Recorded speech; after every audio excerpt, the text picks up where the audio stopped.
ভৌগোলিক অবস্থান পরিবর্তনের একটা ষড়যন্ত্র এখানে আছে, যেটা এরদোয়ানের বক্তব্যে বোঝা যায়। আমি আমি এখানে একটু ছোট্ট করে একটা কথা যুক্ত করতে চাই, সেটা হচ্ছে মাজার যেটা বললেন, মাজার আলোচনার প্রথমে যেটা বলেছেন যে প্রেসিডেন্ট ট্রাম্প ইরানের শাসন ব্যবস্থা পরিবর্তন করতে চায়, সরকার পরিবর্তন করতে চায়, কিন্তু পেন্টাগন বলছে যে না, তারা তা চায় না, তাদের আসলে সুস্পষ্ট পরিষ্কার কোনো নীতি নেই। আমি মাজারকে এখানে একটু মানে জাস্ট কারেকশন করবো এইভাবে যে আমেরিকার সুস্পষ্ট নীতি আছে। নীতিটা হচ্ছে ট্রাম্পের মুখ দিয়ে মুখ ফসকে বেরিয়ে গেছে। ফ্রুটিকা খেয়ে যেমন আহ, চাপা কথাটাকে বলে দেয়, তেমনি ট্রাম্প আসল কথাটা বলে দিয়েছে। ট্রাম্প তো কূটনীতি বোঝে না, ট্রাম্পের মাথায় ওই বুদ্ধি নেই যে কূটনীতির ভাষায় কথা বলবে। তিনি মানুষকে মিথ্যা কথা বলতে পারেন, প্রতারণা করতে পারেন, এবং গড় গড় করে যা ঘটতে যাচ্ছে, যা করতে যাচ্ছে সেটা বলে দিতে পারেন। কিন্তু কোনো কথা গোপন রেখে একটু প্যাচ গোছ করে বলবেন, এটা উনি সাধারণত বলতে পারেন না। পেন্টাগন যেটা বলেছে ওইটাই হচ্ছে আমেরিকার বাইরের রূপ।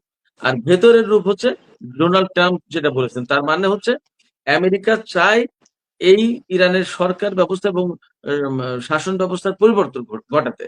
এটা হচ্ছে তাদের সুস্পষ্ট নীতি, এবং তারা এই নীতির আলোকেই কাজ করছে, যে কথা বলে ফেলেছে।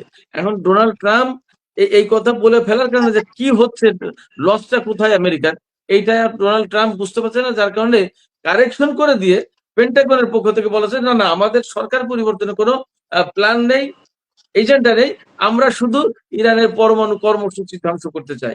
ইরানের পরমাণু কর্মসূচি কেন আসছে?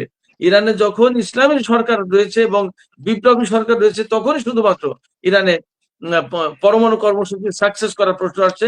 রেজা খায়ের আমলে পরমাণু কর্মসূচি ছিল না, মধ্যপ্রাচ্যের আর কোনো দেশের হাতে কিন্তু পরমাণু কর্মসূচি নেই। ইরান পরমাণু কর্মসূচি নিয়েছে, তারা যে স্বাধীন সার্বভৌম এবং তারা নিজেরা সক্ষম ভাবে এই কাজগুলো করতে পারে, এবং দে হ্যাভ দ্যাট রাইট, তাদের সেই অধিকার আছে। এই অধিকারের জায়গা থেকে তারা এই পরমাণু কর্মসূচি পালন করছে, যেটা মধ্যপ্রাচ্যের অনেক দেশের পক্ষেই এই কথাটা বলার কোনো অধিকারই নেই, ক্ষমতাই নেই। এই যে ইরানের বিপ্লবী সরকার এই এই শক্ত ভাষায় কথাটা বলতে পারছে, ইরানে যদি বিপ্লবী সরকার না থাকে, ইসলামী সরকার না থাকে, তাহলে এই শক্ত ভাষায় কথা বলতে পারবে না। অতএব সেখানে এমন সরকার, এই সরকার পাল্টে দিয়ে এমন সরকার বসানো দরকার, যারা আমেরিকার আরেকটা পুতুল সরকার হবে, আরেকটা রাজতান্ত্রিক সরকার হবে, আর একটা গণবিরোধী সরকার হবে, যারা মধ্যপ্রাচ্যে আমেরিকার স্বার্থের তল্পিবাহক হবে। এই জন্য সরকার পরিবর্তন করতে চাই, এটাই আমেরিকার ঘোষিত এবং ভেতরের অনুসৃত নীতি।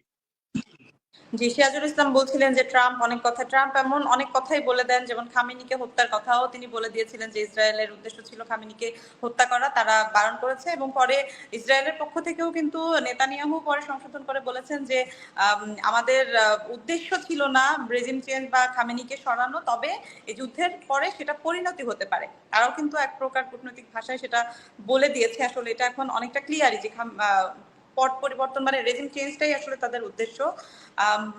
ভাইয়া বলছিলেন যে আসলে যে যে চলছে, যে পাল্টাপাল্টি যুদ্ধ চলছে, আসলে প্রভাবটা আসলে কি হতে পারে? ইরান যদি এই যুদ্ধে হেরেও যায়, তাহলেও কি ইসরায়েলের পক্ষ থেকে কি আপনি বলছিলেন যে পুতুল সরকার প্রতিষ্ঠা করা হতে পারে? পুতুল সরকার প্রতিষ্ঠা করার ফল কি যুক্তরাষ্ট্র খুব ভালো পেয়েছে? এর আগে যে সব দেশগুলোতে, মধ্যপ্রাচ্যের যেসব দেশগুলোতে আসলে বসানো হয়েছিল পুতুল সরকার, এসব জায়গা থেকে বিভিন্ন সশস্ত্র গোষ্ঠী মাথাচাড়া দেয়।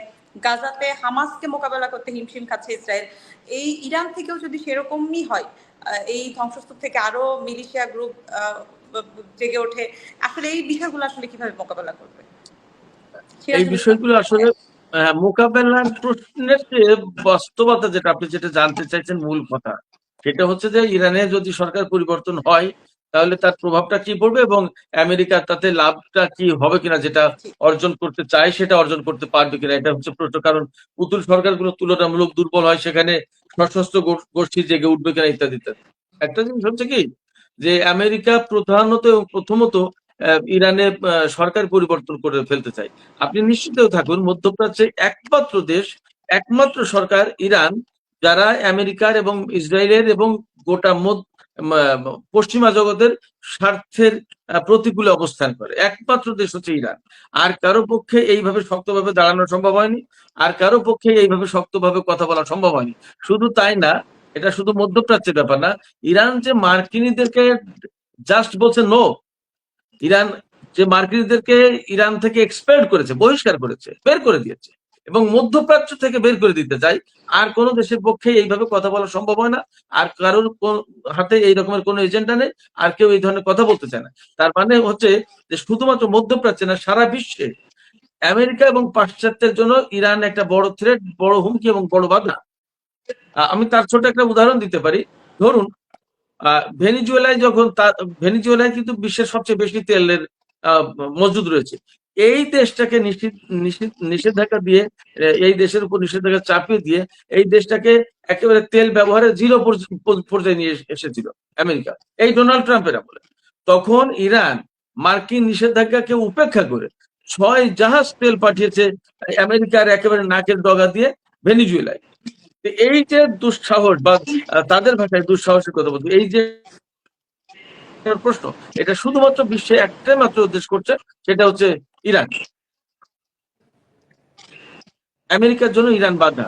সেক্ষেত্রে এই সরকার পাল্টে দিতে চাই। এখানে যদি সরকার পরিবর্তন হয়, তাহলে এমন একটা সরকার প্রতিষ্ঠা করতে চাই যেমন রেজা শাহের ছেলে প্রস্তুত আছে, যিনি ইসরায়েলে তাদের মাথায় ইহুদিদের টুপি দিয়ে সে ইহুদিদের সাথে ওই যে তাদের একটা দেয়াল আছে না, যে ওয়ালে গিয়ে ইবাদত বন্দি করে সেজদা দেওয়ার মতো করে, সেগুলো করছে। আমেরিকায় থাকছে, আমেরিকাকে ডাকছে, ইসরায়েলকে ডাকছে ইরানের সরকার পরিবর্তনের জন্য, এবং সে প্রস্তুত সরকারের দায় দায়িত্ব নেওয়ার জন্য। এইভাবেই ইসরায়েলে অবস্থান করছে সম্ভবত রেজা শাহের ছেলে। এদের মতো দেশকে এখানে এদের মতো ব্যক্তিকে যদি ইরানের শাসন ক্ষমতায় আনা হয়, তাহলে ইরান থেকে যে স্বার্থটা উদ্ধার করতে চায়, তেল গ্যাস থেকে আধার আধার সম্পদ এবং এই পরমাণু কর্মসূচি বন্ধ করে দেওয়া, ইরানের সরকারকে মার্কিন বিরোধী সরকার থেকে তাদের পক্ষের সরকারে পরিণত করা, এইগুলো আমেরিকার জন্য সহজ হয়ে যাবে। তখন আমেরিকা পাশ্চাত্য মিলে এবং মধ্যপ্রাচ্যের অনেকগুলো দেশ তো এটা চায়। আমরা একটু মাসুদ ভাইয়ের কাছে যেতে চাই। আমরা সব শেষ প্রশ্ন এটা